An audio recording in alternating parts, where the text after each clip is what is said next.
So you think horror is all about jump scares and creepy guys in masks, right? Well, you might be missing the biggest, scariest monster of them all.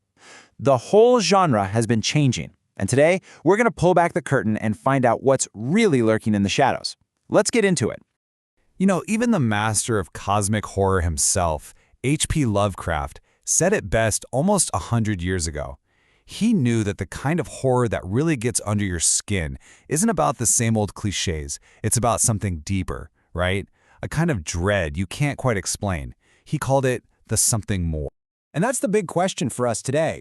If it's not just about ghosts and slashers anymore, what exactly is that something more that's making modern horror so terrifying?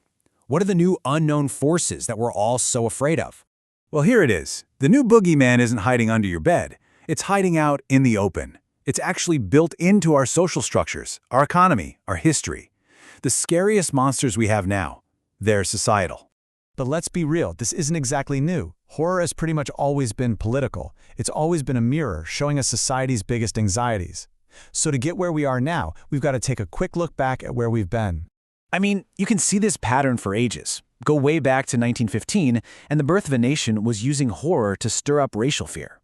Fast forward to the Cold War, and suddenly Invasion of the Body Snatchers is all about our paranoia of communism, with everyone becoming these soulless copies.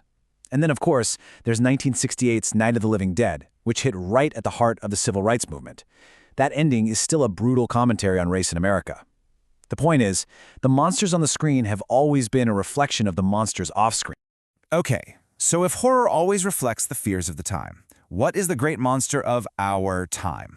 Well, a whole new wave of filmmakers is pointing their cameras at a very specific villain, the systems that are supposed to be holding everything together. And to really understand this new villain, we've got to talk about a concept called racial capitalism. It's a term from the historian Cedric Robinson, and the theory is basically this. Capitalism wasn't just built alongside racism, it was built on it. The idea is that exploiting racialized communities isn't some glitch in the system, it's a core feature. Just keep that idea in your back pocket.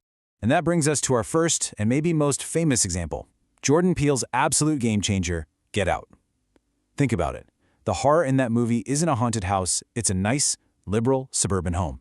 The monster isn't a ghost, it's a family that literally wants to consume blackness. The movie is making a really specific point. It's not just about card-carrying racists. No, it's about something way more subtle. This danger from a society that says it loves black culture, but at the end of the day, just reduces black people to things that can be bought and sold and used up. And of course, the movie gives us this brilliant, terrifying metaphor, the sunken place. It's so much more than a plot point, isn't it? It's the perfect visual for what it feels like to be totally marginalized, to be screaming but no one can hear you, to be trapped inside a system that's controlling your body but has completely silenced your voice. And you see this theme of systemic horror just keep on building in our next film. Nia DaCosta's 2021 reboot of Candyman tackles a different but totally related monster, the way black communities and their histories are literally erased by gentrification. So the movie takes place in Chicago's Cabrini Green neighborhood, and as you see these fancy luxury condos popping up where public housing used to be, the film asks this really scary question. What happens to the people, the stories, and the trauma that gets pushed out? It's like these new art galleries are literally built on top of ghosts. And here is where it gets really smart. The film completely flips the script on the Candyman legend. He's not just some monster you summon in a mirror anymore. No, now he's like this physical manifestation of community trauma, a protector who was born from systemic violence and is now seeking justice. He's a symbol of resistance. And this is not just an American thing, not by a long shot. All around the world, filmmakers are digging up these old ghosts from their local folklore and giving them some serious political bite. Okay, so take the Latin American legend of La Llorona, the Weeping Woman. In Jairo Bustamante's 2019 film, she is totally transformed. She's not just a mother crying for her own lost children anymore. She becomes the vengeful spirit of an entire nation, mourning the victims of a real-life atrocity.